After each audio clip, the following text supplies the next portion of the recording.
আসসালামু আলাইকুম। আমার আজকের রেসিপিতে আপনাদেরকে আরও একবার ওয়েলকাম। আজকে আপনাদের সাথে একেবারে ইউনিক ভিন্ন রকম স্টাইলে একটা পিঠার রেসিপি শেয়ার করব। আর এই পিঠাটার নাম দিয়েছি রেশমি ক্ষীর পাটিসাপটা। এটা দেখতে যেমন আকর্ষণীয়, খেতেও অনেক বেশি মজার। ভেতরে পুর দেওয়ার কারণে খেতে অনেক বেশি টেস্টি এবং ইয়াম্মি হয়। তা আমরা তো অনেক রকম পাটিসাপটা খেয়ে থাকি, এইভাবে একবার ট্রাই করে দেখতে পারেন। যে কাউকে তৈরি করে খাওয়ান সবাই আপনার প্রশংসা পঞ্চমুখ হবে এবং ছোট থেকে বড় সবাই অনেক বেশি পছন্দ করবে। ভিডিওর শুরুতে একটা লাইক দিয়ে ফুল ভিডিওটা দেখার অনুরোধ রইল। তো চলুন কিভাবে তৈরি করি। এই পিঠাটা তৈরি করব 1.5 কাপ ময়দা দিয়ে। প্রথমে 1 কাপ দিলাম, পরে হাফ কাপ দিলাম পরিমাণ মতো লবণ এবং 1 টেবিল চামচ রান্নার তেল দিয়ে নর্মাল পানি দিয়ে আমি সফট একটা ব্যাটার তৈরি করে নেব। ঠিক আমরা পাটিসাপটা পিঠার ব্যাটার যেভাবে তৈরি করি সেভাবে তৈরি করে নিতে হবে। একেবারে কম সময়ে ইজিভাবে তৈরি করা যায় এই পিঠাটা। তো দেখুন, ঠিক এর ঘনত্ব এরকম হবে, পাটিসাপটা পিঠার মতোই। এখন আমি যেহেতু রেশমি পাটিসাপটা পিঠা তৈরি করব, সেই জন্য 2টা কালার করে নিচ্ছি। যেহেতু রেশমি পাটিসাপটা পিঠা, তো এখানে আমি 3 ভাগে ভাগ করে নিলাম। 1 ভাগে আমি অরেঞ্জ কালার অ্যাড করেছি, আর 1 ভাগে আমি গ্রিন কালার দিয়ে দিচ্ছি। কালারটা যে এরকম দিতে হবে এমন কিন্তু কথা নাই, আপনারা আপনাদের পছন্দ মতো কালার দিয়ে এটা তৈরি করে নিতে পারেন। আমি এখানে ফুড কালার অ্যাড করেছি। এরকম একটা সসের বোতল নিয়ে আমি এখানে ঢেলে নিচ্ছি। তো আগে থেকে চুলে একটা প্যান বসিয়ে দিলাম। প্যানে একটু তেল ব্রাশ করে নিয়েছি, আর চুলাটা একেবারে লোতে রাখতে হবে। এভাবে তেল ব্রাশ করে নিচ্ছি। এখন আমি এভাবে ঘুরিয়ে ঘুরিয়ে আমি আমার পছন্দ মতো তৈরি করে নিচ্ছি।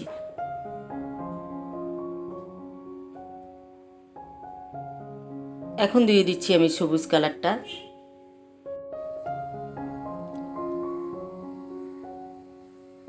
এরপর দিয়ে দিচ্ছি আমি অরেঞ্জ কালারটা।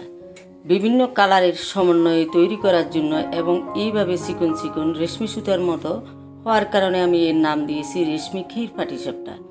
আপনারা একবার ট্রাই করে দেখবেন, এটা খেতেও অনেক বেশি মজার এবং আকর্ষণীয়।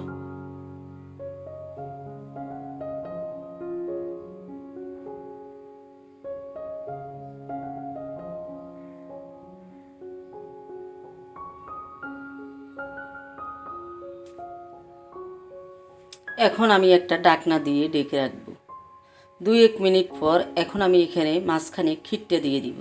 তো ক্ষীরটা তৈরি করা আমি আর দেখালাম না, এটা ঘন লিকুইড দুধে একদম পাউডার মিল্ক দিয়ে চিনি দিয়ে আমি এটা তৈরি করেছি। সেটা দিয়ে এভাবে উল্টিয়ে পাল্টিয়ে পাটিসাপটা পিঠার শেপ দিয়ে তৈরি করে নিতে হবে। এখন এটা আমার মোটামুটি ভাজা হয়ে গিয়েছে, এটাকে আমি উঠিয়ে নিচ্ছি।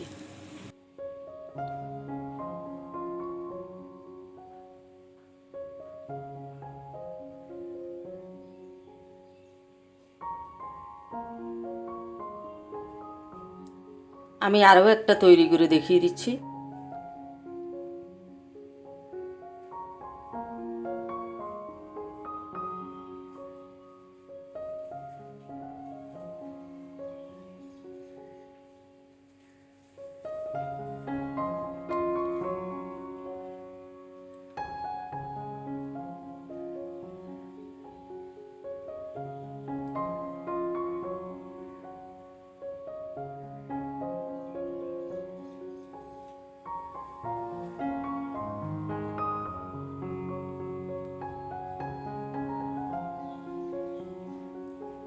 এটাও আমার হয়ে গিয়েছে। এখন আমি ক্ষীরটা দিয়ে দিব। ক্ষীর দিয়ে সেম প্রসেসে তৈরি করে নিচ্ছি।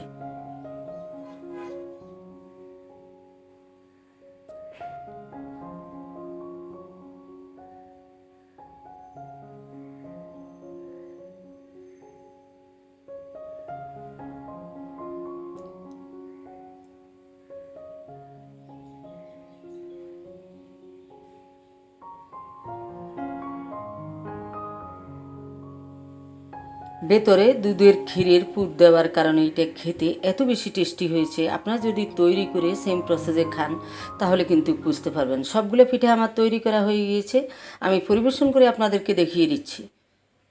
দেখতে ঠিক এরকম হয়েছে, লোভনীয়। অবশ্যই বাসায় ট্রাই করবেন। রেসিপি ভালো লাগলে বেশি বেশি করে আপনাদের ফ্রেন্ডস ফ্যামিলির মাঝে শেয়ার দিয়ে ছড়িয়ে দিতে পারেন।